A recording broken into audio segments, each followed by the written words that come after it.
I'm standing by this Christian church, which believes, as has many others throughout the generations, that Jesus was crucified on the cross in AD 33.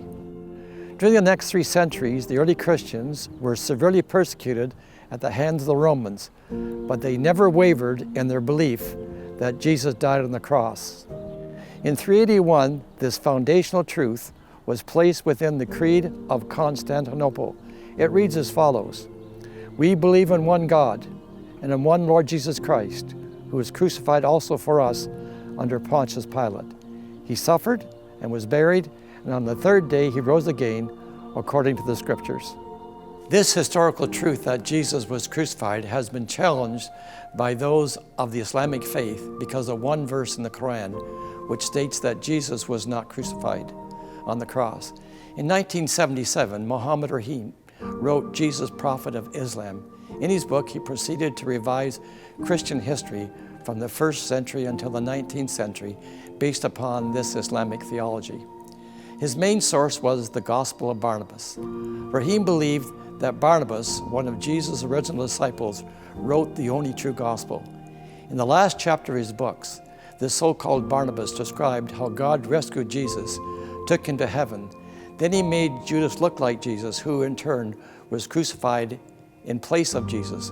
Both Muslims and Christian scholars are convinced the Gospel of Barnabas was written not in the 1st century, but in the 13th or 14th century.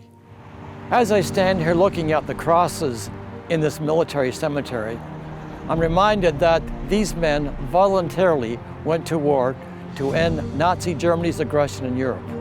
Shortly after World War II, it became known that the Nazis had exterminated millions in their death camps, the overwhelming majority being Jewish people. Unfortunately, there's some who believe, even to this day, that the Holocaust did not occur. Manez Afridi, a Muslim scholar, in her excellent book, Shoah Through Muslim Eyes, has defended the historicity of the Holocaust. She interviewed a number of Holocaust survivors and also visited the Dachau concentration camp. In an interview, she stated that she felt compelled to tell the truth of one of the darkest moments of history. Similarly, I too was motivated, like Dr. Afridi, to show the truthfulness of Jesus' crucifixion on the cross. Muhammad ur-Rahim's book, Jesus, Prophet of Islam, is a deliberate perversion of the established Christian history.